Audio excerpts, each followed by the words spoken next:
Good afternoon. Today is Monday, the 16th of June, 2025, just after 1 o'clock. Welcome to UK Column News. I'm your host, Brian Gerrish. Delighted to have Mike Robinson with me in the studio. We'll also be joined by Diane, Rasmussen, McAdie using video link, and Diane is in the northeast of England.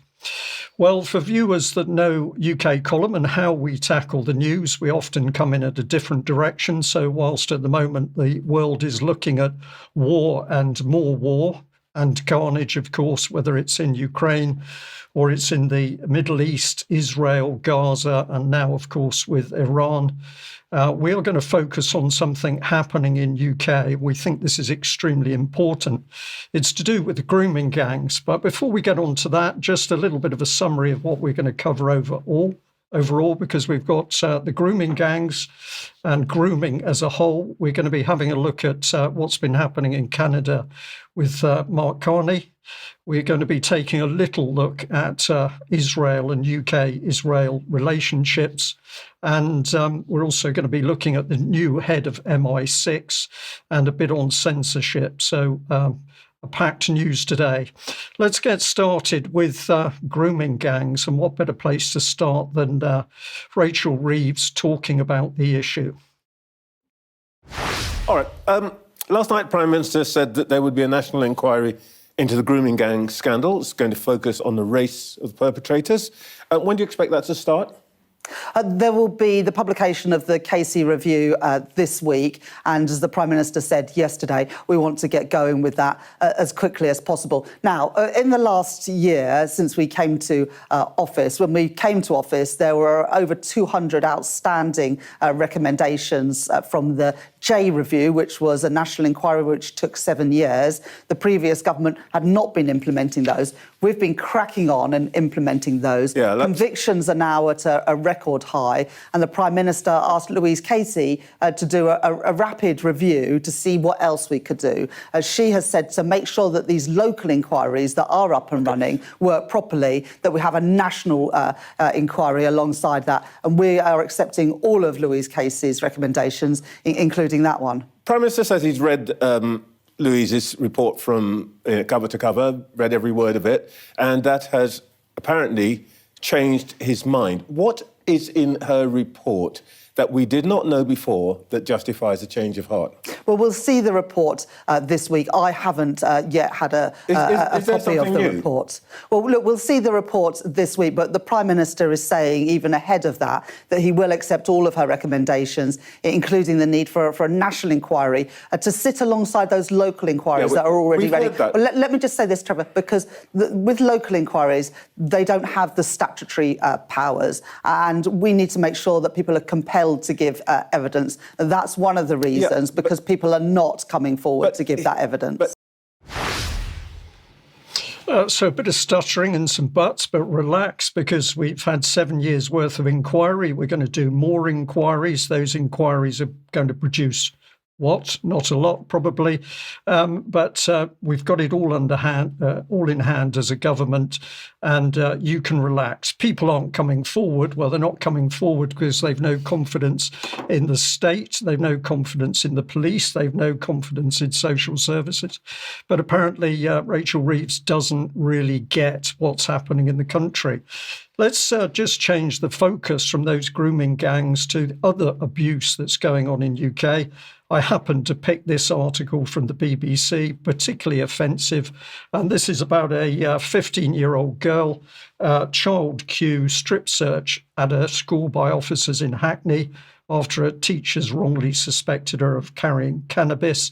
This is the actual main part of the report. So she was basically stripped, including her underwear, had to bend over and expose intimate parts of her body while she was menstruating, the panel has heard. But apparently the police officers that conducted this disgraceful event didn't really understand that they were dealing with a child, and it didn't matter to them that there wasn't an adult to support that girl when this disgraceful strip search was taking place. Meanwhile, we've got the BBC that's suddenly become active on the subject of grooming gang survivors. So while the BBC largely silent about Jimmy Savile, certainly on the Holly Gregg case, and hundreds of child stealing by the state, suddenly now we've got grooming gangs. The survivors are going to be interviewed by the BBC. We'll talk in a bit about why we're interested in this change of heart with the BBC. Here's the BBC also spinning a story which was about Operation Midland. So we've got Liam Britton's widow here saying that she's got no closure after false abuse claims were made in that case by Carl Beach. But when we get into the article, something's really interesting because misconduct proceedings against the Met Police investigating officer Steve Rodhouse, who was the lead for Operation Midland, have been quietly dropped. So you're led to believe that basically this is really bad because the police have dropped an investigation into their own man. You get a bit more when you go into the story. In a surprise announcement last week, the Independent Office for Police Conduct said it was stopping the proceedings after a large volume of relevant material was recently disclosed to it by the Met Police. Now, I'm just going to say here that the BBC is failing to investigate and reveal to the public just what that relevant material was. We need to know because sources that have been informing the UK column assure us this is more detailed information of abuse of children within that overall remit of Operation Midland. The BBC so far not asking to see that material to understand why the investigation against that officer was dropped. Let's have a listen to Dominic Cummings talking recently on the subject of grooming gangs and child abuse. So obviously all over Whitehall there was mass cover-ups of the whole thing for the same reason that we've already alluded to, fear. Fear of the political consequences of facing reality. What I saw in 2011, I mean, there are lots of different things. Well, normally in Whitehall, the cliche that it's a cock-up, not a conspiracy, is generally true. The one big exception, I would say, is regarding child abuse, where there are actually multiple conspiracies constantly and largely successful. I watched these happening repeatedly in the Department of Education because the issue was parked there by Gordon Brown and Ed Balls, so I had to deal with it when I was there. I would watch the redacted documents and the actual unredacted documents about lots of these cases, and you could see that the redacted documents are redacted entirely to hide the incompetence of the system. Now, what happened on the gangs is that when Andrew Norfolk at the time started to try to report the issue, the council went to officials inside the Department of Education and said, we want to bring a judicial review to have the courts suppress the Times' reporting and not allow it to happen. Some of the officials inside the DFE who routinely organised cover-ups on such issues were, of course, very in favour of it. But there were another set of officials inside DFE who agreed with me that this was absolutely appalling, and in fact we should do the opposite. So what we ended up doing was saying to Michael Gove, you should write to the council and say that if you bring this judicial review, we will actually appear in court on behalf of the Times, not on behalf of you. That obviously blew up the judicial review attempt by the council to keep it secret, and then Norfolk could publish his piece in the Times. Unfortunately, I think Norfolk died recently without even knowing that this ever even happened.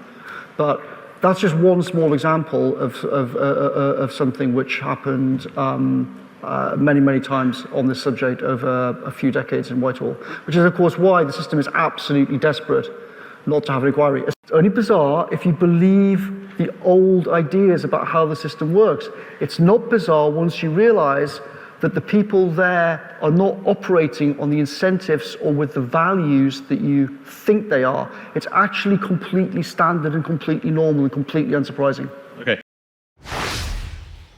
So, Mike, we had a bit of a discussion about this prior to the news. I said, I think what we're watching is a diversion. This has been blown up to keep public attention in UK on the grooming gangs and divert attention away from the Middle East. You thought something more serious was happening.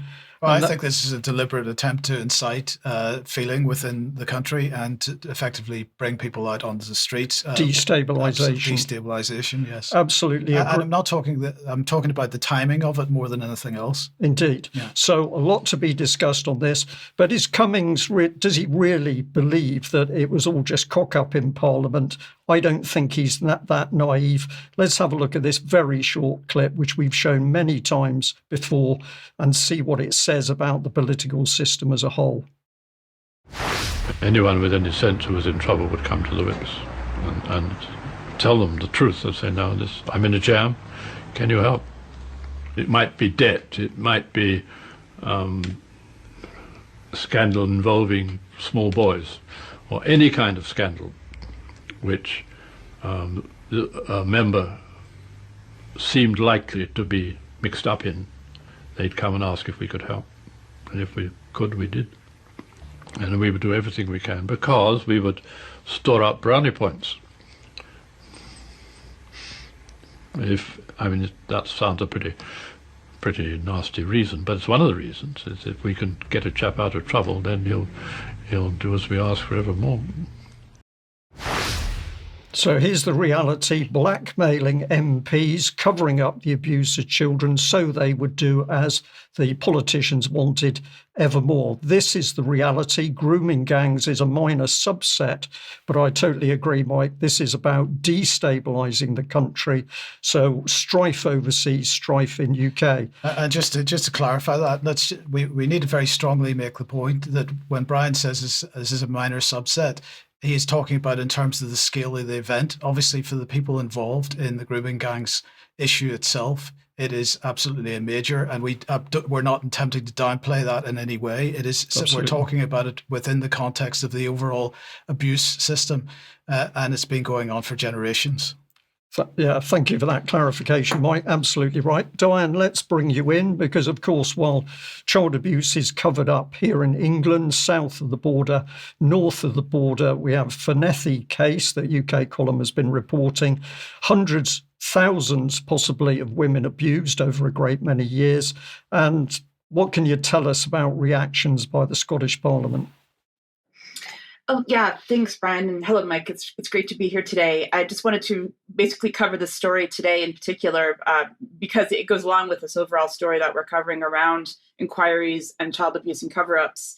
And it just so happens that last Thursday, this debate was finally on the floor of the Scottish Parliament, which was a very long time coming after 3 years of the petition for the Fornethy Residential School abuse survivors fighting for justice and inclusion in the Scottish Abuse Inquiry Redress Scheme.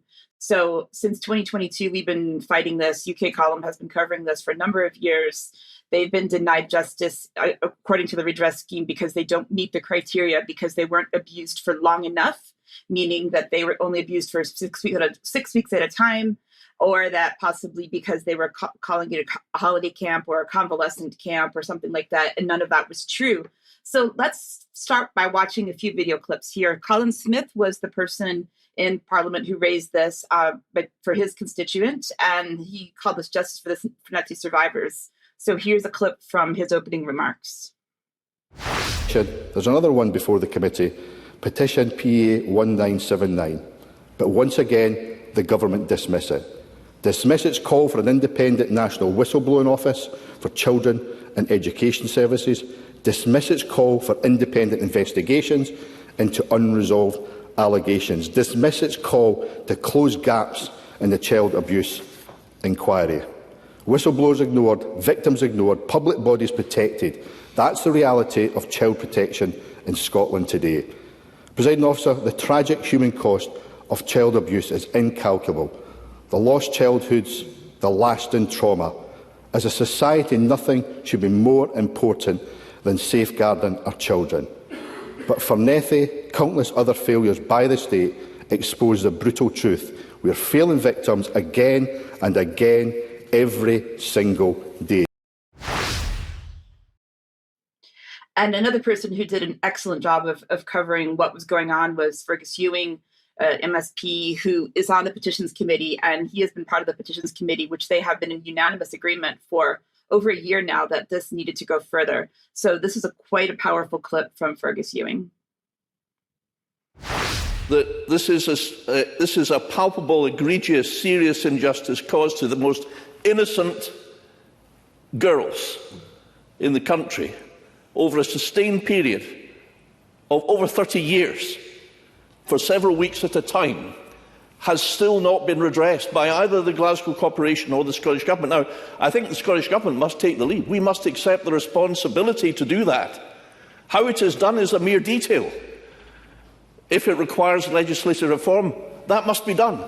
If it requires an executive direction to redress Scotland, that must be done. We cannot hide behind legalistic arguments. The idea that these children were put there for a holiday or respite care, what an insult. But it's also, as well as an insult, factually wrong. Fornethy is a residential school. The corporation advertised for teachers. What do teachers do? They teach in schools. So that argument is just an insult to the victims. It is platitudinous, pedantic, nitpicking, legalistic, and I don't think one moment that the current Deputy First Minister would seek to invoke or stand behind that argument. The other argument, as Mr Smith has said, is that they did not cease to be under parental control. Are they really saying that the parents consented to the abuse that their children have suffered? What arrant nonsense. What an absurd argument. The indisputable fact is that these girls were sent there by Glasgow Corporation. Glasgow Corporation owned the school. They are part of the state. The state is responsible for the abuse. The abuse that... Now, what I would like to say about what he just said was that was a direct result of the evidence that I collected after spending days and hours, countless times in Mitchell Library in Glasgow, in the National Records of Scotland, and so on. And I want to credit him again, because if we go back to March 2024, when I was cited back in the Petitions Committee, let's play that short clip from Mr. Ewing. Thanks, Convener. We're indebted to Professor Diane McAdie for a submission of the 11th of March 2024, and just reading therefrom, she states, the purpose of redress for historical institutional child abuse should be to benefit survivors. Currently, the eligibility guidelines specifically exclude survivors of short-term residential school abuse. This is unjust. So this weekend, I caught up with some of the survivors, particular Lynn Sheeran and Sharon Cruden, who have been interviewed by Brian previously as part of our series on the interviews with some of the survivors. And I wanted to get their thoughts on what they thought around what happened, because they were in the gallery on Thursday. So let's play their thoughts here just a minute, please. I think that more MSPs could have sat and stayed and listened to the debate. The fact that the majority, them all stood up after First Minister's questions and left was actually embarrassing. To think that not so long back there, most of them were saying that they stand by us and they'll help us, and we'll fight for justice and we'll fight for redress. And it was shocking to see them getting up and leaving their seats. And the few that did stay, fantastic. We appreciate your support immensely. But I just wish that more of them would have followed through with what they told us a few months back, that they would help us. And that in itself was quite downheartening. And Sharon, what did you think? Yeah, I totally agree with Lynn. The fact that all these women had made their way down to Edinburgh for this debate and just totally slapped us in the face by doing that. I mean, we can understand that some of them have got other meetings to go to and work to do and stuff like that, but not everyone. Just have a bit of compassion and hear it out at least. Yeah. And if they make a contribution into a speech of some sort, that's great in our favour. We need everybody on board here for support. But just getting up and walking out was just an absolute embarrassment at the end of the day. Yep. So I think this is an appropriate time to point out a couple of screenshots that I took from the recording of the debate. So if we can pull this slide up on the screen, this was First Minister's questions, which happened immediately before the Fornethy debate. Then there was a short pause. They stopped the video recording, and then we came back about 3 minutes later. And what did we see? Just very few MSPs alone by themselves. I think there were maybe 5 total in the entire floor. That's Kate Forbes standing there by herself. And what I would like to do is call out the people who did stay and contribute. So, of course, Colin Smith, Alex Cole-Hamilton, those two were together at Fornethy. They went to Fornethy with the women a couple of years ago on a trip. So they know firsthand exactly what it was like. Of course, Fergus Ewing, who we just heard from, Maurice Golden and Faisal Chowdhury, Maggie Chapman, Monica Lennon. So they all spoke in favor of the women. And then, of course, we heard from Deputy First Minister Kate Forbes. And it's always been the First Minister or the Deputy First Minister for the last few years who have been the ones denying the justice and saying, well, these are the reasons why we can't do it. So if we can just put Kate up here on the screen for just a minute. Here's what she had to say, that she did commit to continuing close engagement with survivors, engage directly with Glasgow City Council because they do have direct responsibility for what happened to the women, look at how we could provide greater levels of emotional support, see whether the Scottish Child Abuse Inquiry would cover Fornethy itself. And she actually said, in pursuit of the truth. So what I see in her language is lots of empty promises that, oh, we're going to talk, we're going to engage, we're going to listen, we're going to see. She talked about how they will be included in phase 10 of the inquiry, which is going to be looking at the provision of residential care for children in establishments run by local authorities, as Fornethy was.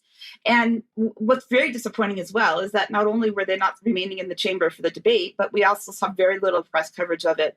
We did see here on the 12th of June, which was the day that the debate happened, a statement from Alex Cole-Hamilton's office, who's been supporting the bill along with Colin Smith, saying that we need to open this up to the survivors. And we saw one other article in mainstream media on the Daily Record, which came out over the weekend, which featured Lynn Sheeran herself, who we just heard from. But that is all we have seen. So UK Column has been covering this from the beginning, and we will continue to do so until the women get the justice that they deserve, Mike and Brian.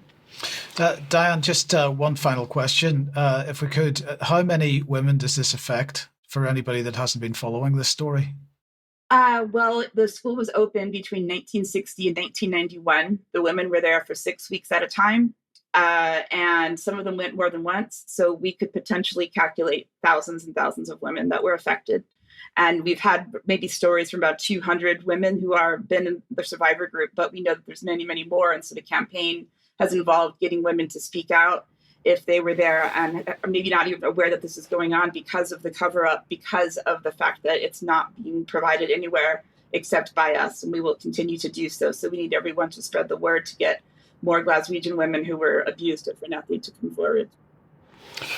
Okay, Diane, thank you for that. Well, I'm just going to reinforce this business of massive cover-up across governments of child abuse. And of course, if our government is prepared to cover up wide-scale abuse of children, whether it's grooming gangs or it's in residential homes or foster homes for children, or it's north of the border, Fornethy, if the government is prepared to do this, of course, the government is capable of anything, and that includes prosecuting malicious proxy wars overseas. But the point UK Column is making here today is we have a vicious attack on our own society, our own families, not in ones and twos. This is happening on a huge scale, and the government is covering up that abuse. Now, we are looking at the country and saying this is to provoke unrest and violence in this country. And unrest and violence in this country is going to be a critical issue over and above what is happening overseas on distant shores. So let's reinforce this. This is just a few quotes from the Wood Report, sector expert review of the new multi-agency safeguarding arrangements. This is back in May 2021. So this was the headline from Community Care. Social work isn't social work isn't falling to bits. It has some deep challenges to which we can provide remedies. And if we get into this, I've only taken a little bit of it, but it's the usual platitudes. The resources for protecting children are under much stress. The recruitment and retention and safeguarding professionals remains a challenge across the three statutory agencies. We just can't get the right people. It goes on. The report estimates the current shortfall in children's social care budgets is 824 million. We can't get to grips with protecting children unless another 824 million is slapped on the table, but it's the money circulating around abused children which is funding the whole child abuse industry in UK. People have got to start to understand what's happening here, because it is the government and its agencies, committees, and those conducting reports who are wittingly or unknowingly contributing to the covering up of abuse. Let's just continue through. So the report went on and it said that Whitehall departments need to demonstrate more effectively a culture of joined up working to support local implementation of the new arrangements to support their full potential to further improve the safeguarding of children. You can't further improve it because what we've got is the abuse of children on a massive scale, producing income for a vast number of people being covered up by the government. This is about joined up thinking, which is actually allowing criminal activity. I'm describing it here as part of an orchestrated, protected, abusive, multi-agency cabal. And if we look at this final comment, it's talking about the leadership of the multi-agency arrangements. And of course, this is where the problem really lies, because there's no separation of powers. We've got local authorities, we've got clinical commissioning groups, and we've got the police all working together in partnership. So the moment we have abusers operating in the system through the local authority, for example, the local police are already implicated because they are not watching from a distance to uphold law. They are in partnership with the authorities abusing the children. So this is the nub of the matter. It's a national club with no separation of powers. And even so, this could not operate without the facilitation of the family courts, which hide the abuse within secret courts. So if you want some further proof here, we could jump to Australia. This is back to 1997, when an investigation and a report came out which was called Breaking the Code of Silence. And this was about corruption and cover-up, particularly of child abuse in New South Wales in Australia. So UK column today, absolutely pushing, before we start worrying about what's happening overseas, let's have a look at what is happening in UK. And to our mind, we are being attacked by our own government, which is desperate to get social breakdown, because if that can be achieved, these new policies and control structures are going to come into post. Meanwhile, Mike, our illustrious leader, Keir Starmer, is out of the country, having set the dogs running over grooming gangs. What's he up to in Canada? Well, he's committing carnage. Now, yesterday, as Brian says, Keir Starmer met with Mark Carney in Toronto, in the west of, in the mountains in the west of the country. Now, they began by discussing what they described as the grave situation in the Middle East. And they said that this was with a view to de-escalation. I think probably not. They claim to have had a warm and productive conversation about Britain and Canada's future relationship. Carney confirmed that Canada would ratify the UK's accession to the Comprehensive Progressive Agreement for Trans-Pacific Partnership in the autumn. So that's this massive Pacific trade deal. And they agreed to set up what they described as a joint task force to, quote, turbocharge progress on other areas of mutual benefit, unquote. So let's have a quick look at what they were talking about. So trade and semiconductors was at the top of the list. But aside from that, they announced quantum to develop secure transatlantic communications based on quantum technologies. That's because the Chinese have done this first, so they've decided they want to get on this bandwagon, allowing us to connect our national systems and lay the groundwork to create a truly global next generation network with application across our financial and telecoms sectors. Does that make you feel good, Brian? No. Good. The next one on the list is digital. And they said that this was to mutually reinforce nation-building digital public infrastructure. So that's fantastic too. Next came artificial intelligence, which is, they say, all about deepening and exploring new collaborations on frontier AI systems to support our national security. So this is actually about national security. It's not about anything else. They mentioned an organization, a company called Cohere, which is the Canada-based Google-founded AI startup, which both Canada and the UK have memoranda of understanding with. They then talked about biomanufacturing, which is all about strengthening collaboration to deliver economic growth and be better prepared for future health emergencies. So they're sticking with the policy agendas as hard as they can here. Critical minerals, again, attempting to sideline China. So this is all about finding them, mining them, and so on, and all about infrastructure, production and processing capabilities. And they had a whole section on enhanced defense and security, including continued support for Ukraine, of course, intelligence sharing, cybersecurity, and border security. Now, this was all done in the run-up to the G7 meeting, which also began yesterday in the Canadian Rockies. This is not going to be the usual formality this time. There'll be no joint communique. There'll be fewer roundtable meetings in favour of one-on-one meetings, all, at least as far as the mainstream press is concerned, to get some consensus for what comes next. There are going to be extra attendees there with leaders from, Modi is coming from India. There's going to be leaders from Brazil. Zelensky is going to be there from Ukraine. There's going to be people there from Australia and from Saudi Arabia. Mark Rutte and Antonio Guterres are due to be there as well. The mainstream media is presenting this idea of no communique and all the rest as being an effort to avoid Trump getting in the way of things. And we shouldn't forget Ursula von der Leyen, because she'll be there. And of course, her main priority is consensus to maintain pressure on Russia. And she said that last week we put forward a proposal for an 18 sanctions package. I invite all G7 leaders, partners, to join us in this endeavour. And of course, that's because that's worked so far, hasn't it?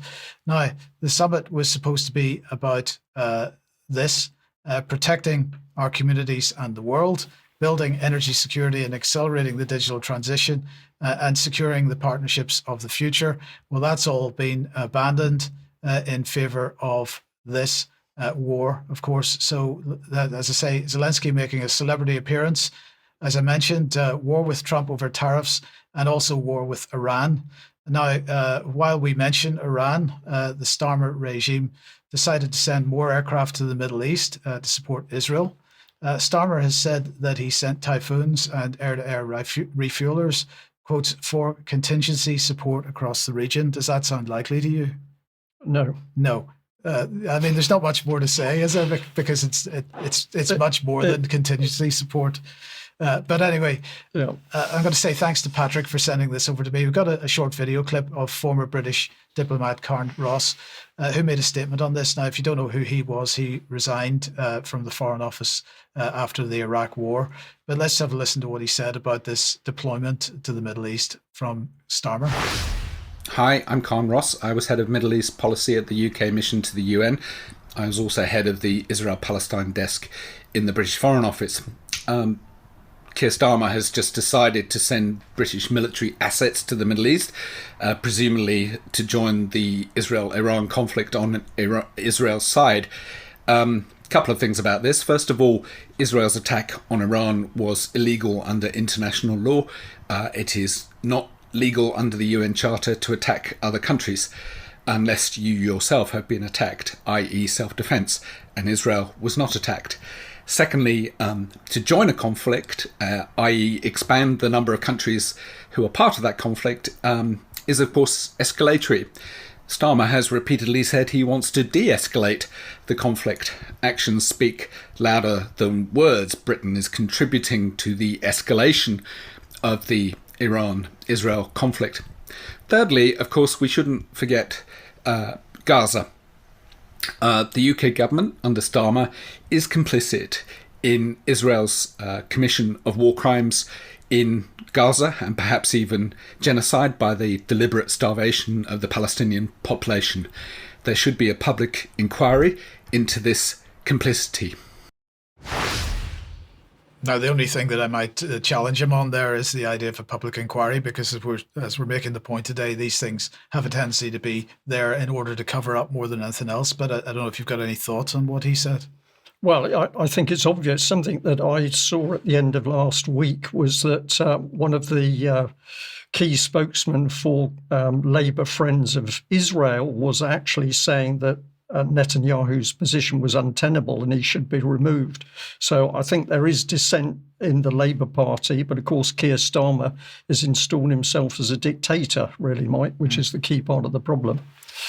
Okay, let's just have a break from Israel for a moment. And what do we want to say to our audience? A huge thank you to everybody who's recently joined up as a member. Utterly brilliant. We've had a number of people joining us over the last few weeks. We've had donations, some quite generous donations, and we've had some lovely letters and emails telling UK Column how much you appreciate what we do. This is such a huge boost to us. But if you're watching in UK or you're elsewhere in the world and you're not yet a member, then please go and visit the website. And this is the area you need to go to. Click here to support our work. And of course, that'll lead you through how to join as a member for a monthly donation or annual, or you can take out a lifetime membership or buy something from the shop. Bottom left on screen, I love CO2. What a sensible thing that is. And those badges, very popular. Visit the UK Column shop if you'd like to purchase one of those. But overall, I want to say that huge amount of material on the UK Column website, often more than we can keep up with. But do visit, have a look. Share the articles and please promote the column, because it's your financial support that keeps us going. So if you're not a member and you like what we're doing, please sign up and not only help us keep going, help us expand. Now, we have been asked for more details on the UK Column on location in York. We're going to tease you at the moment because we're going to keep exactly what we're going to do under wraps for a little while longer. But suffice to say, this is a fantastic location. So the event will be on Saturday, the 18th of October. We're very much looking for a full house, because if we can achieve that, then we are absolutely dedicated to give you what you've all been asking us for, which is a weekend event on the 20th anniversary of UK Column in 2026. So watch out for more details on this really good event. Now, I got summoned for an interview by Ben Rubin a few days ago. There was a lot happening with the UK Column studio. So Ben wisely said, let's go on to Dartmoor in the rain and the mist and the clag, where I will interview you. So we had an informal chat. I was interrogated by Ben Rubin, and we covered a lot of information in quite an interesting environment. So join us for that. That'll be going out at 1:00 tomorrow. Now, Diane, you've also flagged up the Scottish People's COVID-19 Inquiry Conference. Can you tell us a little bit more? Yeah, sure. So this is a reflection by Professor Richard Ennos, who's the chair of Common Knowledge Edinburgh, who organized this event, which we held back in February. I'm also on the executive committee for Common Knowledge Edinburgh, and I spoke on the media lies and the media campaign that went on at the time in 2020. And I just want to say that one of the most important things that he highlights in this article, which will be part of the series, we've got all of the talks from the conference from other people as well who spoke on the day, and including the statistics that actually proved, according to the information itself that in Scotland, there was no pandemic and there was no COVID as we were told that there was. So there's some very important information in those videos, and I would urge everyone to watch them and share those as well. These thoughts from Professor Anos are very, very interesting. And the next questions that we need to be answering, as he says in the article, is who needs to be held to account to what happened in Scotland and, of course, around the world, and what do we do about it? Excellent. Thank you for that. Also tonight, we've got Germ Warfare going out. What happened to journalism with Lara Logan. That's at 7:00. Really interesting series, and Germ doing some really good work with UK columns. So if you haven't seen any of that before, log in tonight at 7.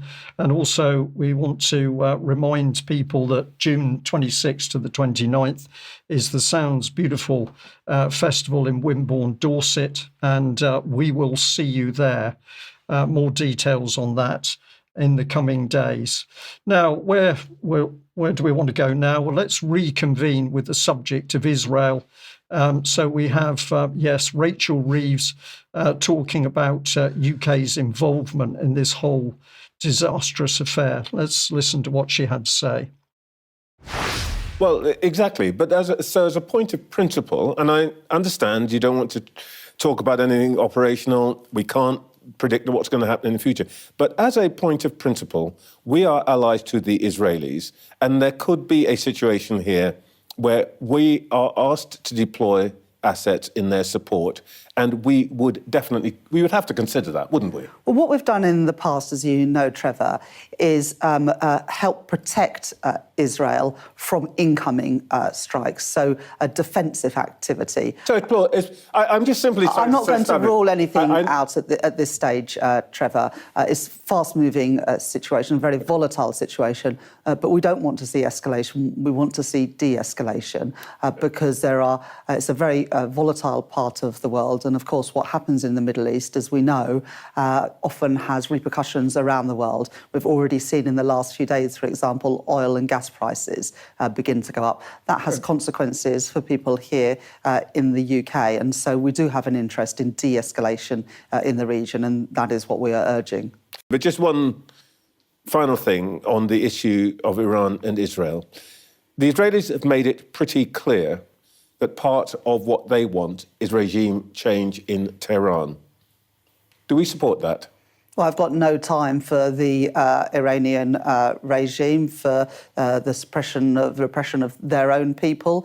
And we have serious concerns, which we've expressed on a number of occasions, about the Iranian nuclear program. But we want to see de-escalation at the moment.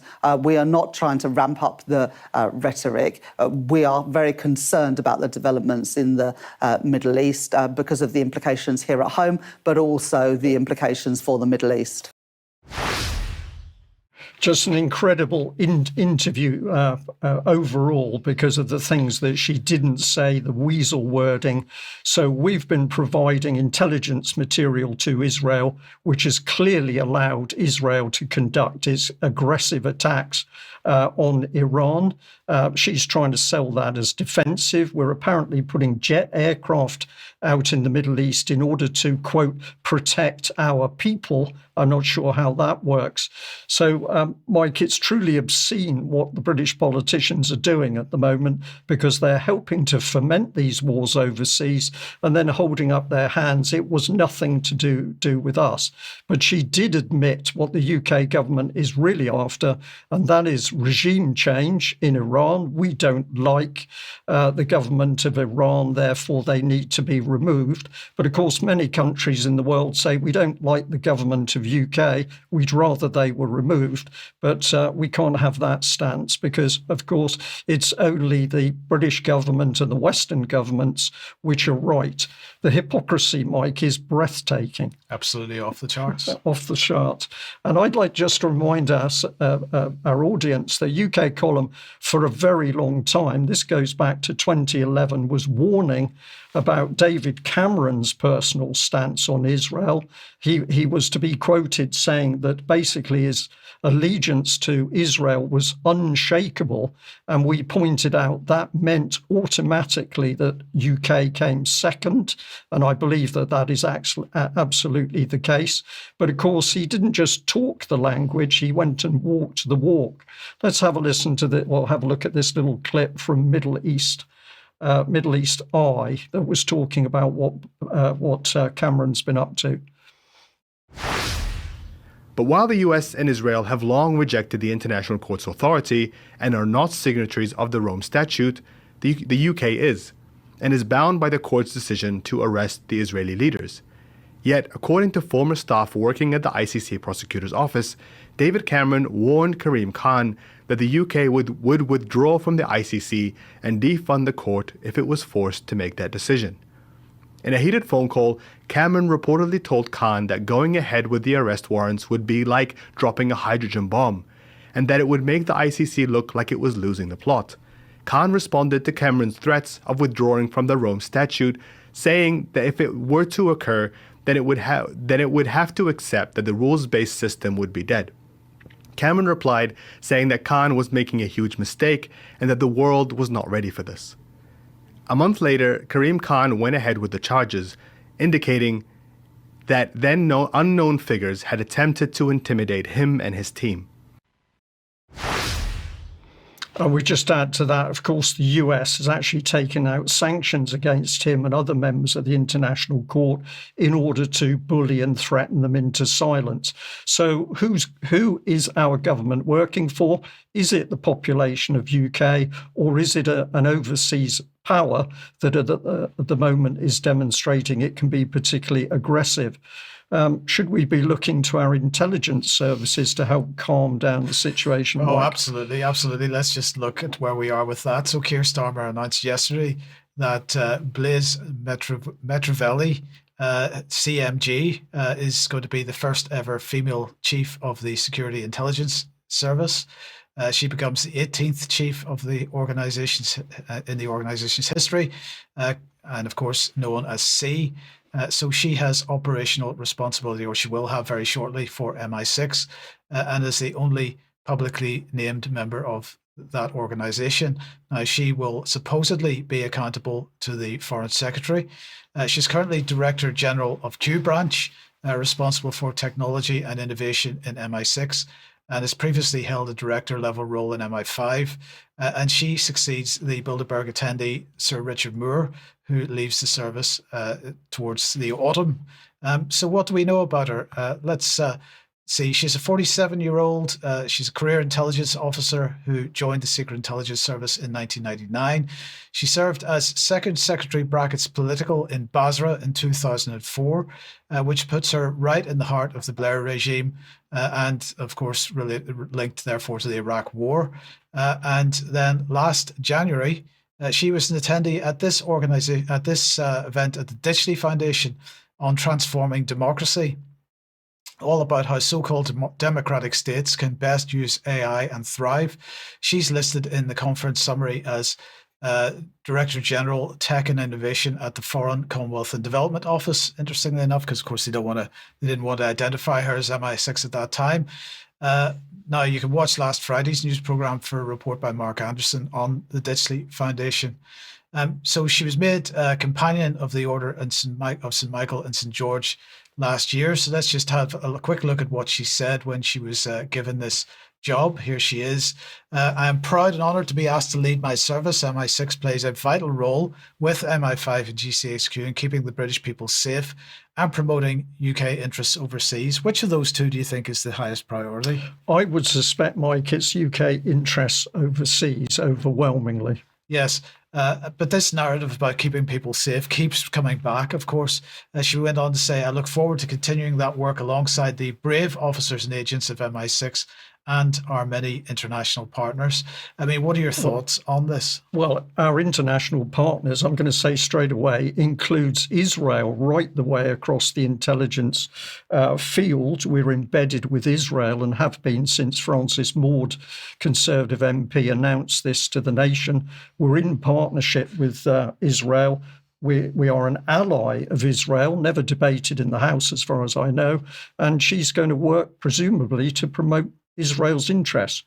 I may be a bit hard here, Mike, but I think reality is coming to the surface. Well, I think it's fascinating that she began her career effectively under Richard Dearlove and was subsequently posted to Iraq immediately after the Iraq War. So she was part of that cabal and clearly not going to be doing anything to de-escalate any events in Ukraine or the Middle East, I would say.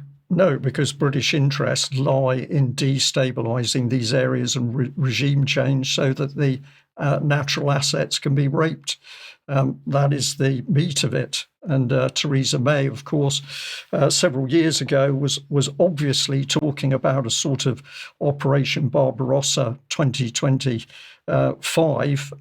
in the UK being able to get its hands on the resources in Ukraine. So it's pretty obvious what's going on. And I, for one, would say that to me, our secret intelligence services and security services are not protecting the nation state in any shape or form.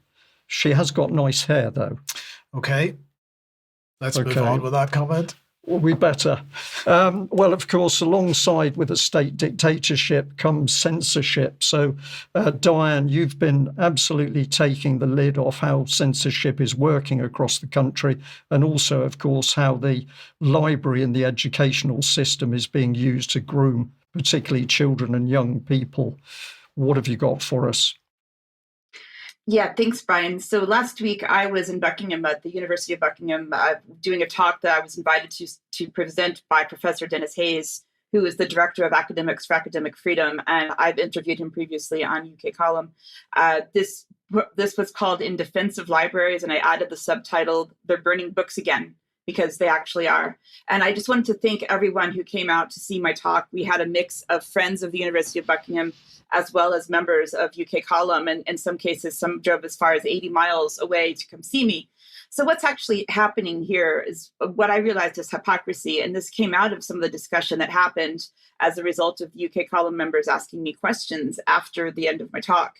And what I want to talk about is, as people know that have watched me previously, talking about the sexualization of children when it comes to the library content that's been being provided to children as young as primary school age, which of course includes as young as children in kindergarten, so 5-year-olds.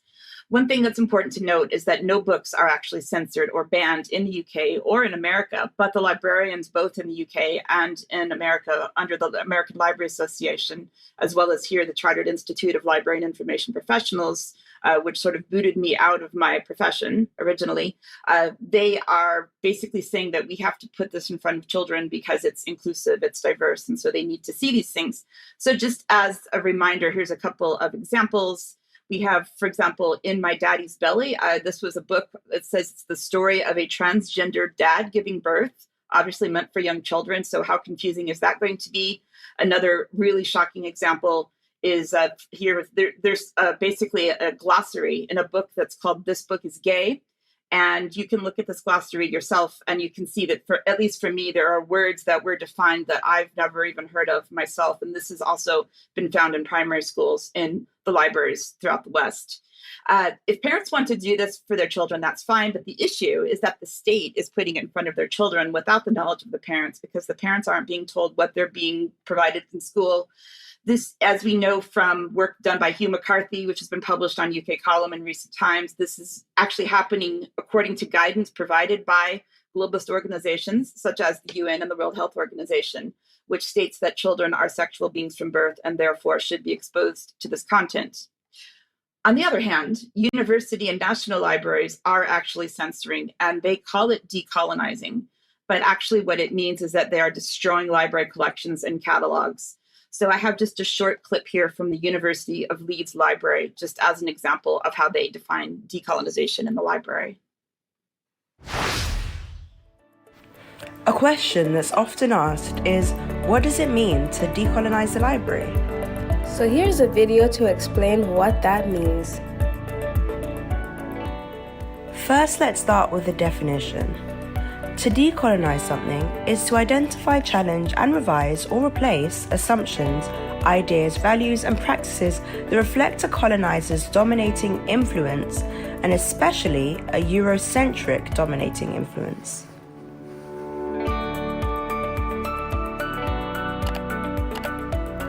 But why does decolonization matter to the library? Decolonizing the library encourages students and staff to challenge unconscious biases that have been formed by a fixation on Eurocentric perspectives, narratives, and knowledge systems. Put simply, so that, again, is the University of Leeds. That is on YouTube if you want to see the entire video. So what we're seeing is that British, Western European, so-called Eurocentric content, it needs to be moved aside in British libraries to make room for the prioritization of content that is not British, Western, European. So I want to be clear, there's nothing wrong with adding different voices from different countries and different perspectives from around the world. But what I'm hearing and what I'm seeing is that academics in this country are experiencing that some of their long-standing materials, basic textbooks, research materials, are being removed from the library by the librarians, from the catalog and from the collection without the knowledge or any discussion from the academics. And that, to me, is censorship. So when we combine that with the fact that librarians are pushing sexualization materials in front of primary school children, and that they're removing materials from university-age people who are of consent who, in my opinion, can read anything they want to, I just find it's just a staggering example of hypocrisy of what the librarians and library associations are doing to readers. Thank you, Diane, for that. Now, Brian, we're going to related censorship topic, but I want to bring this on screen. This is Kitchen Counter blog from blogger Alistair Kitchen. You'll find it on Substack. Now, he was detained last week upon arrival at Los Angeles airport and deported back to Melbourne, where he lives, having been held in custody for 12 hours. He says that the United States border officials told him it was because of what he has written in the past on pro-Palestine protests by university students in the United States. He said he left Melbourne on Thursday, bound for New York, and was stopped and interrogated by US Customs and Border Protection officials during his stopover in Los Angeles. And he said he was clearly targeted for politically motivated reasons. And he said that the staff there spent 30 minutes questioning him about his views on Israel and Palestine, including his thoughts on Hamas. Now, this is very similar behaviour to that of the British counterterrorism police at British airports, except, of course, in the cases that we're aware of, at least people weren't deported afterwards because they were mainly British people. But anyway, I've got to mention that they were waiting for me when I got off the plane in New York recently, not with the same outcome. And we'll talk about that a little bit more in extra. But anyway, getting back to Kitchen, he said he had cleaned up his online presence, expecting ad hoc digital sweeps before he went on holiday or to the trip to New York, but he was not prepared for their sophistication. And because it didn't matter that he had cleared his digital profile. In the meantime, they had clearly historical information. And he is alleging that this sophisticated approach from them is almost certainly facilitated by Palantir. And he has said that if you're deleting social media 48 hours before your flight to the United States, it's already too late. He said that his phone contents were immediately downloaded on threat of deportation, but that in retrospect, he should have denied the search and accepted immediate deportation. He said that in general, he was too compliant, too trusting, and too hopeful. So this is clearly something which is transatlantic in nature, and I think it's a very negative and very totalitarian approach that both governments seem to be taking. Well, it's a window into what the governments really are, be it in the US or here in the UK, Mike. So at least this stuff is coming up to the surface. Any idea we're in a democracy is completely false now in 2025. And this is just another example of the sorts of pressures the state is going to put you under if you dare to disagree with the state. I think it's that simple. Diane, let's finish then with a story from the Daily Mail. Yeah, so this is something that a lovely UK column member sent to me early this morning. This was in the Daily Mail over the weekend about the Bilderberg meeting happening in Sweden right now. And it says that if you read the article further on, it sort of talks about how they infiltrated the 2018 Bilderberg meeting, the first time an undercover journalist ever managed to do so, gaining insights about the meeting's inner workings. Now, I think that our own Mark Anderson would have something to say about that because he's been covering the Bilderbergs for much longer than that. And even going back to Charlie Skilton, who covered the Bilderbergs for The Guardian starting in 2009. So I just thought it was a really, really kind of darkly funny example of one of the lies that mainstream media tries to put in front of us. Yes. Yeah, my comment on it is this is more signs of the mainstream media trying to adapt to look like new media. So they are sliding across. The BBC's doing this, Times Radio in particular, putting out material which has got a slightly amateur tinge to it because they are so desperately worried about the exposure. So I think there's a lot in that article, Diane. I think that brings us to the end of today's news. Diane, Mike, thank you very much for joining me. Huge thank you to our audience wherever you are in the world. And once again, a huge, huge thank you to everybody who's taken out membership and is helping to fund UK Column and help us do what we do. We couldn't do it without you. Thanks very much for joining us. Bye-bye.